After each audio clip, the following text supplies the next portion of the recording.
Hello, YouTube. Today we're going to be looking at a little bit of Lynette. She is one of those characters that I want to slot into teams more frequently, but it's hard to find a spot for her. But this Abyss is one of those options where she's actually pretty good because she does the ouisa attacks that help a lot in the second chamber to get rid of the cryo shield.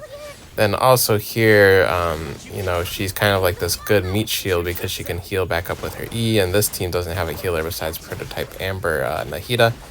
And also the cat in the box acts as like a little bit of a targeting agent, so usually everything will target the cat in the box. So it's kind of like a pseudo grouping in some regards. I'm also just going to show footage of me clearing the other chamber. I am using Jin Yan for that chamber, so that's always fun. For this fight, the best part about it is that I can actually take advantage of this. See how I didn't use her skill right there? It's because I remembered, oh yeah, I have to wait for him to put his shield up. Now I can use her skill, get rid of that shield. Now if you do that 3 times during the match, they actually go in this down state. But what you want to do is you want to do it 2 times when the other dancer is exiting, so I'm kind of waiting. Now I do it for the second time. Then for the third time, what you want to do is you want to wait till they're both together and do it for the third time, and then that way it'll make sure that they fall together, and then you can get a nice AoE window, or not AoE window, but just like a nice window to do DPS. So as you can see here, now I'm getting all of the good damage in because they're both down for a while, and then they have reduced resistance when that happens. So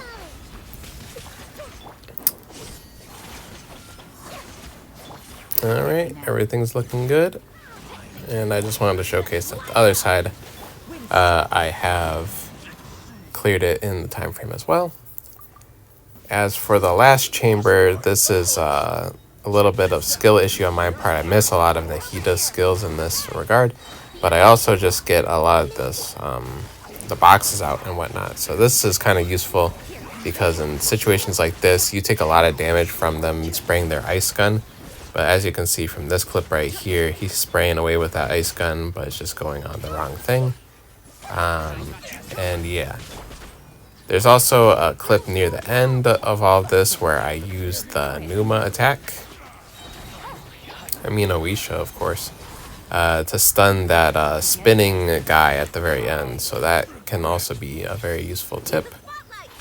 I'm just going to cut the commentary here and just let it play out for the rest of it. And then at the end, I'm going to review the builds. Busted. Gotcha. Supporting fire. Surprise. Here comes the catch. Let the magic begin. Over here.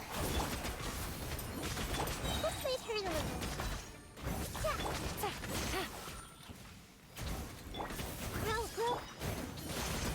Make yourselves a home. I got you covered. Fire it up. Busted. Quietly now. Things are about to get dicey. Be amazed. Step on up. Sharing my knowledge. Over here. Busted.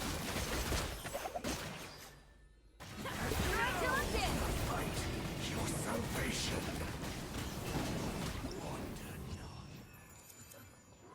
We're just going to take a little quick look at her build. So mainly just want to build her like a traditional DPS rather than the EM bot that most Anemo units are. So I do have her on the pipe just for a little more ER and crit rate on her skill, and then the rest of the build is just basic crit damage, Anemo damage bonus, attack percent, along with a lot of crit rate and crit damage ratio. She's one of my best built characters, so whenever I get to use her, it feels good to do. She also is C6, so that helps a little bit. Between some attacks, you can throw in a couple auto attacks, and it helps swirl the damage up. Now we're going to go over to my Toma. He is using Rightful Reward, which is HP, but it also restores his energy, so that's kind of important because he has a lot of energy issues. And I am actually using him on a tankier set which is just all HP because, but it's on this particular set. So his Burgeon, or his is it Burgeon? Yeah, Burgeon Bloom's damage will do a bit more. So he does around 20 Ks with that set and just full HP. So I kind of like that. And then, as I was saying before, Prototype Amber on my Nadia. So that is about it for the build. Just the rest of it is kind of like a, crit, EM, and Dendro damage, but not too much to write home about. But yeah, that's about it for this video. I will see you guys in the next one.